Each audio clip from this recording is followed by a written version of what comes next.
Thank you for joining me, and today we're going to be making that 70's meatloaf. And to make that 70's meatloaf, you're going to need a package of McCormick meatloaf seasoning mix. You're going to need a 1/4 cup of regular breadcrumbs. Don't get fancy and get Italian or any other flavor, just regular breadcrumbs. You're going to need a 1/2 cup of whole milk, 2 lightly beaten eggs, 2 pounds of ground beef, and I just use the cheapest kind. It really does come out the best. And gonna need some bacon. Okay, and you want the thin sliced bacon, not the thick slice. The thick slice will not work for this. And ketchup, of course. That's going to go on top of the meatloaf at the end. No gravy, none of that nonsense. Ketchup. Okay? So stay tuned, I'll be right back. Okay, what I have done here is I've taken the eggs and the milk and the breadcrumbs and the seasoning mix and stirred that all together. And that is going to go into the meat, and then it's going to get mixed up with my hands. And, you know, you can use gloves for this. You should remove your rings if you're not going to use gloves, because you don't want all that mess in your gloves. Okay, I poured the mixture into the meat, and then I mixed it well together with my hands. And now I'm going to form the mixture into individual servings. I'm going to have about 8, and so I'm going to get on that now.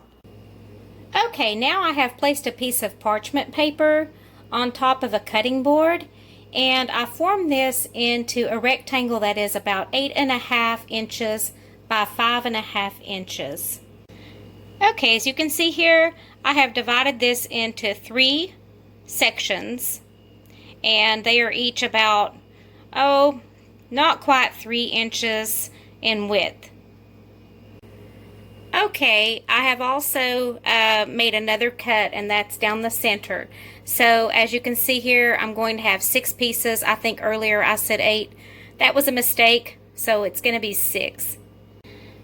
So now I have 6 mini loaves, and now they will each be wrapped in good old bacon.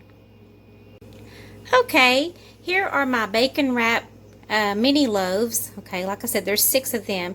And how I wrapped these was I put a piece of bacon, okay, and then in the middle I put the meat, and then I overlapped each end of the bacon so that the top would be almost completely covered.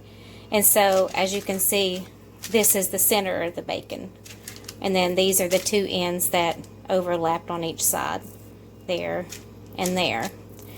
Okay, and now I'm going to bake these, and I'll be right back. Okay, now I have the mini loaves in the red copper, because that's pretty much non-stick, and I just think that's the best way to cook these. And they're going to be cooked at about 350, probably for about ½ an hour. You want the bacon to be nice and done and crispy, so you might have to turn on the broiler.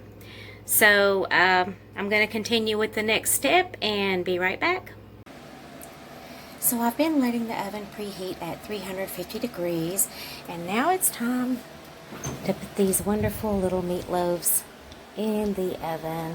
And I'm going to check them in about 20 minutes. I'm just going to keep an eye on them after that.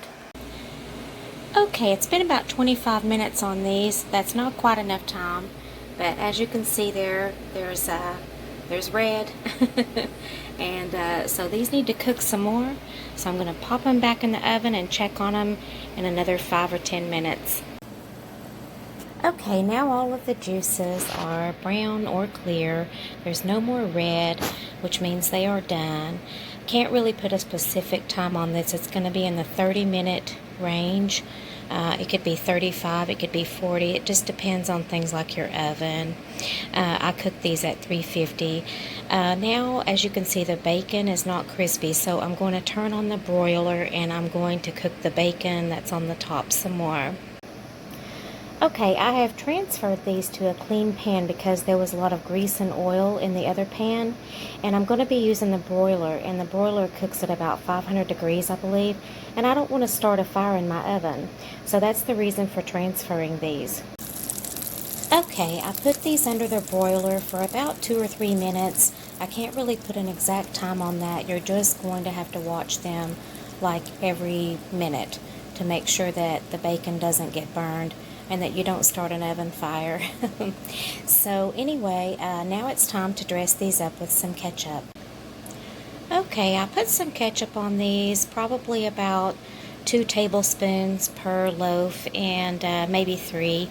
And then I just took the back of a spoon and I smoothed it all around the sides of the meatloaf and over the top. And I'm going to put these back in the oven. I have turned the broiler off. Okay, I popped these back in the oven after I put the ketchup on them and cooked them for about 3 or 4 minutes. And now they are properly glazed with the ketchup. They look really nice. And now on to the side dishes. So there you have it, bacon wrapped mini meatloaf with mashed potatoes and peas. And I'll be adding a little side salad and some iced tea. I hope you enjoyed this video and have a great day.